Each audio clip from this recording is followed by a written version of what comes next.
Sana mataas naman, be! Taasan mo! Uy, agoy, wala. Ala, Jing!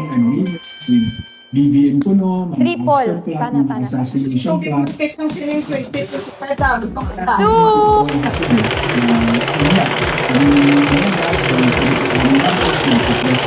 Sana. Sana mataas.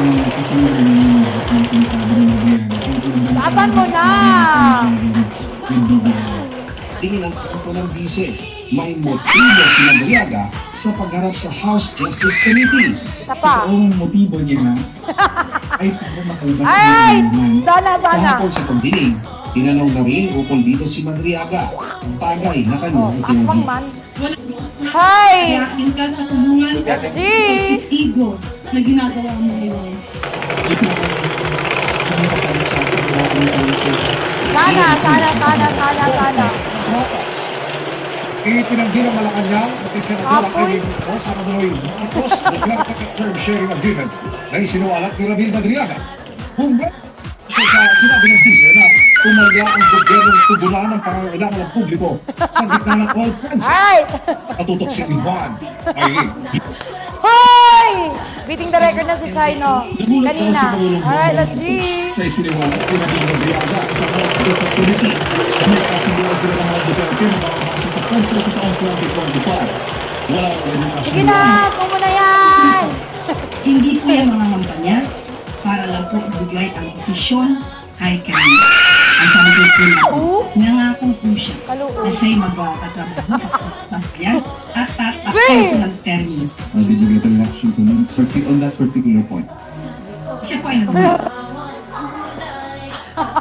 Hindi po nagawa. Sundin ang kwento si Senador Amy Campos para kontrahin ang testimonya ni Ramil Madriaga. Mayo pa ang 2021 pa lang nag-uusap sa Free spin tayo, mga wasi. Alright! Si VP Sara Let's at G! tumakbo bilang presidente. Yun niya, mawala ang kasama ng term sharing sa kanito ng Pangulong Marcos. VP Sara ng panahon ng kampanya. Pinapag overseas as instructed. Pero sana from Baden will file as his BP. Uy, Kasi kaluhoy. nakakatawa naman walang kakalder. Yun ang pinasaliwanag ko kay BP Sara. Ayaw I'm hoping you will run and you will slide down to BP ata. Ewan, ngayon. Ang sagot naman ni tinutulad nung sinabi niya sa media, naku, ang RRD, BP na siya. Ay! Isa pa. Sa PDP, ako, mayor na. November 12, pinigyan naman ng statement ng aking kapatid. No, kaya kumigil ang mga Sana na!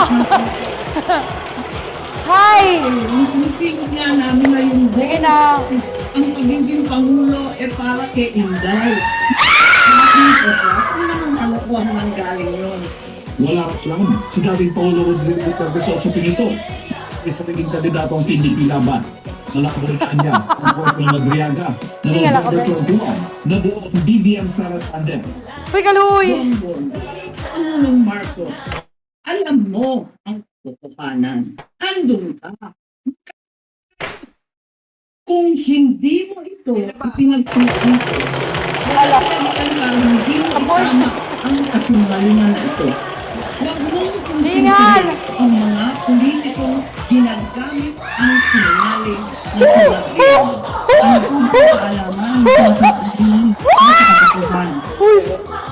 Hindi po ba dapat lumabas talaga ang katotohanan at marinig natin kung ano dapat sabihin ng sino ng witness? So walang makakapos ngayon ako ano at ako ng sinungaling. Hindi naman nabago sa palasyo sa Wala na ni Madriaga na may nasa buhay ng Pangulo. Kaya nakasabitan sa organisasyon bilang nasa BBM na ito. Sana! Yung pinaubayan ay pangkaklase sa NBM. Kumo na, be! Sige na, be! Sa tawag kasi, kung saan sinabi niya, bigo ang pamahalaan. At yung lang pangailangan ng politiko sa mga kasalayan first crisis release ay dahil ginagamit niya ang pondo ng bayan para sa pamumulitika. Ito ang mahirap sa hindi nag-aaral, hindi nagbabasa, hindi inaalam kung ano ba ang katotohanan.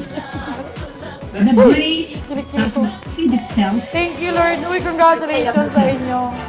Ilang oras po tayo Wow! nag-press Panalo briefing lagi eh. kahapon Ah. Matapos ang uplift Congratulations sa inyo. meeting. Sino kayo Halos dyan? 2 Pan- oras